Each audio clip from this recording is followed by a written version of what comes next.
Formula One drivers often become affiliated with certain circuits due to their results in particular races. Lewis Hamilton has 9 Grand Prix victories at Silverstone, Michael Schumacher has 8 at Magny-Cours, and Ayrton Senna's reputation for dominance around the streets of Monaco came from a sextet of successors throughout the 1980s and 90s. However, just like those who have positive affiliations with some tracks, there are some great names who could never find any good results for one reason or another at a variety of venues. Jim Clark, who is in my opinion the greatest Formula One driver of all time, has one statistic missing from his list of career accolades. In the 5 seasons from 1962 to 1966, the fantastic Scot qualified on pole 4 times in the Principality, but was never able to claim his spot on the top step of the podium, with the only blip in starting from the front being the 1965 race where he was too busy winning the Indianapolis 500 over in the United States. Clark is not the only driver who got unlucky at one particular circuit, and unfortunately, most of those bad streaks come at the competitor's home Grand Prix. It took the aforementioned Senna until 1991, the last year where he was a driver's champion, to win the Brazilian Grand Prix at Interlagos, having also failed to win at the race's previous venue at Jacarapagua in Rio de Janeiro. The great Graham Hill failed to win the British Grand Prix even once, and the most recent example of bad results on home turf, Charles Leclerc at Monaco, was finally broken in 2024 when he took his elusive first triumph on the tricky tights track. Arguably the most infamous and longest running instance of losing out at one particular venue, though, belongs to a driver who isn't one of the all-time greats, nor does he even have a driver's championship to speak of, yet he lost several great results, mostly due to factors outside of his control. Let me tell you the story of Rubens Barrichello's Brazilian Grand Prix curse.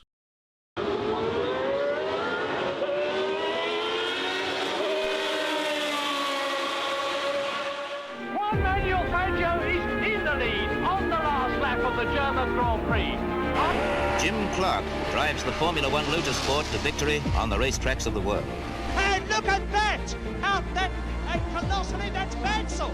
That is Nigel Mansell. Alain Prost has taken the advantage. Senna is trying to go through on the inside, and it's happened immediately. This is amazing. Senna goes off at the first corner. And I've got to stop because I've got a lump in my throat.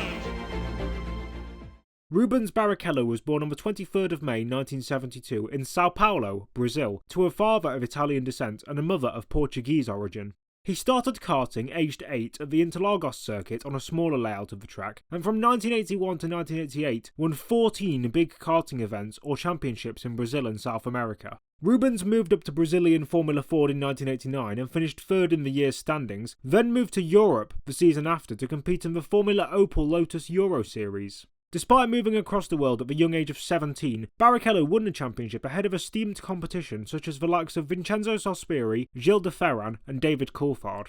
He ascended further up the junior ladder in 1991 into British F3 and was victorious in that too, meaning he was reportedly offered a drive with an undisclosed Formula One team for 1992, which would have seen him become the 3rd youngest competitor in F1 history.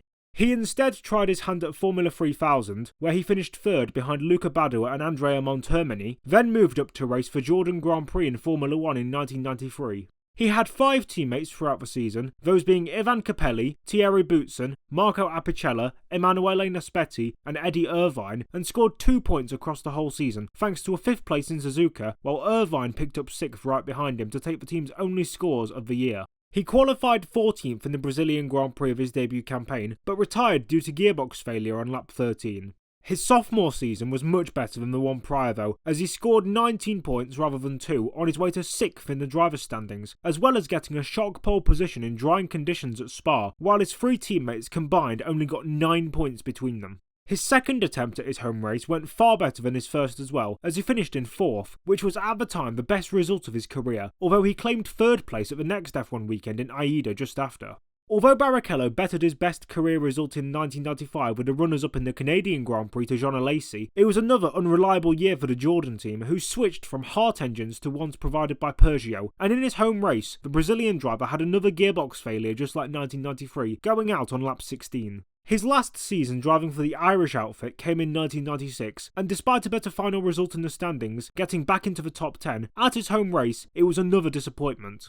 Barrichello qualified 2nd on the grid, albeit quite a far away behind pole sitter Damon Hill, and ran in the top 3 for a large portion of the wet to dry race, but he had to come into the pits for fuel just before it properly dried out, so he lost time due to having to make an extra stop. Nonetheless, he harried Michael Schumacher's Ferrari in the closing stages, attempting several times to make a move and get onto the podium, but spun off after braking too late when trying a move into the Senna S, which forced him into retirement. Rubens moved over to the Stewart team for 1997, but the car was chronically unreliable as he retired from 14 of the 17 races in the season, getting only 1 points finish from a second place in Monaco. Unfortunately, the Brazilian Grand Prix was one of his many failures to make it to the checkered flag, meaning that when his suspension gave way on lap 16, it was the 4th time in his first 5 tries where he'd retired at his home track. His car problems were slightly better in 1998, as Rubinho only, and I say only sarcastically, retired from 9 of the 16 rounds that year. Sao Paulo was one of his litany of DNFs, as he had gearbox trouble on lap 56, and he only scored 4 points across the entire season thanks to 2 5th places in Spain and Canada. 1999 was remarkably superior for him, as he got his best points tally for a single campaign in his entire career so far, with 21 scored thanks to thirds in Imola, Magny-Cours where he got pole, and the European Grand Prix at the Nürburgring where his teammate Johnny Herbert won, along with 4th in Monza and 3 5th places. But guess what his result was in Brazil? That's right! He took his 6th retirement from 7 races at his home event, with only one of them being driver error induced. 2000 would surely be the start of a new era for Rubens. Despite the unreliability of the cars he drove in his first 7 seasons in the sport, having a finishing rate of less than a half, he'd scored 6 podiums and got 2 pole positions in machines that never got higher than 4th or 5th in the constructors.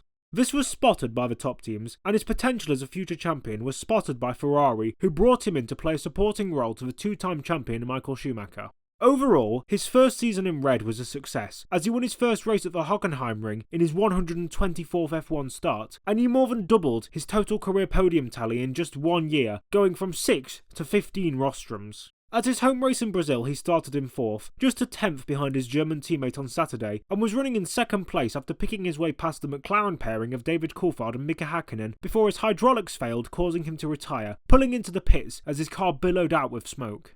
Barrichello went winless throughout 2001 despite getting another 10 top 3 finishes and finishing 3rd in the standings, and at Interlagos suffered from yet another retirement, yet for the first time since 1996 it wasn't mechanically induced. It was caused by a collision he had with Ralf Schumacher, where he ploughed the rear end of a German, which probably wasn't the first time Ralf had had some back action given the recent news. Barrichello went one better in the standings again in 2002 by finishing runners-up to Michael in the championship, adding another 3 wins to his career total, although it should have been 4 if not for the Austrian Grand Prix team orders scandal. Now let's go back to the question of how Rubens will retire from his home race this time. Will it be mechanical, or will it be his own fault?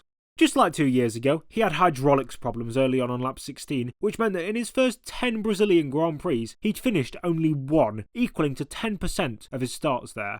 Barrichello picked up 2 more victories in 2003 at Silverstone and Suzuka from pole position, and had another pole at Interlagos. He led the opening 8 laps before losing out to David Coulthard on a safety car restart after his attempt to bunch the pack up didn't work, and then he slowly dropped back to 5th. He overtook Cristiano de Mata, then picked up another place when his teammate Schumacher crashed out of the infamous river that caught out several drivers at turn 3. Rubens moved into 2nd behind Coulthard and gained on the Scot until a mistake from the McLaren at the first corner allowed him through on lap 45 of 71. He was having the race of his life and was looking to break his eternally unlucky duck until he pulled off to the side of a circuit just 2 tours later, having run out of fuel. It turned out that a faulty sensor had been telling him and his team that he had 2 more litres of petrol than he actually had, meaning he'd lost another result at his home Grand Prix.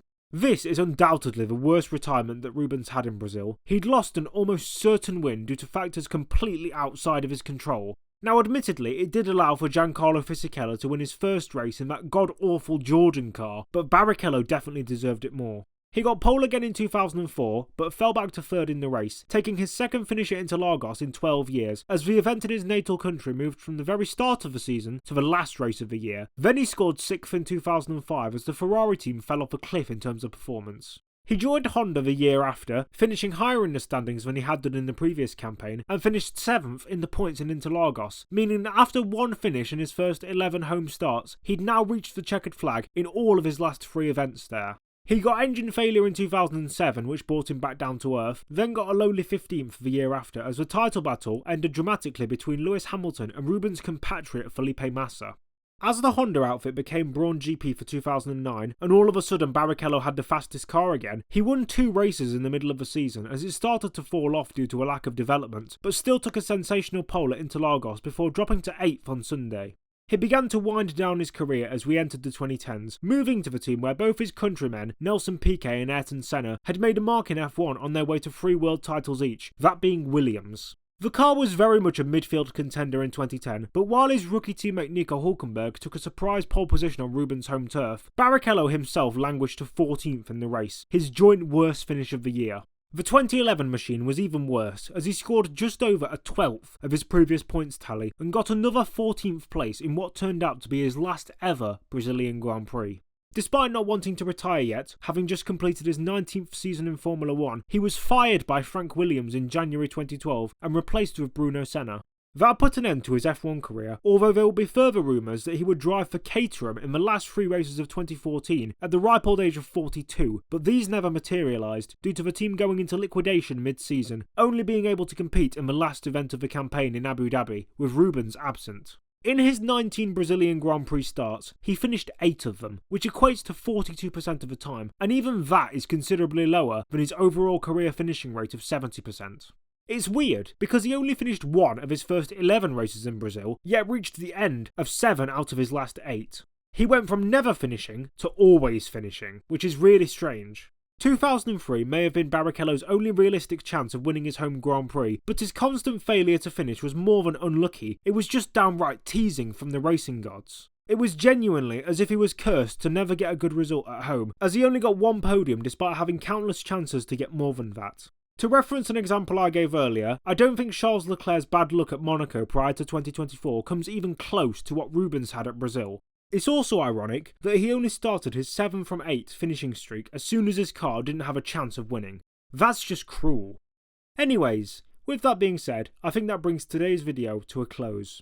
I hope you enjoyed me detailing the curse of Rubens Barrichello at the Brazilian Grand Prix, and if you did, please remember to like, comment, and subscribe to see more content from me in the future. You can also subscribe to my Patreon if you'd like to see exclusive content, get videos a day early, and have an opportunity to converse with me personally for as little as $1 per month.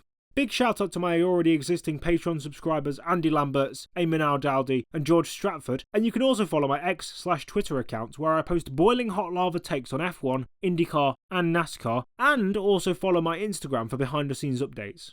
With my shameless plugging over though, I'm Nedzo, and I'll see you all later. Bye!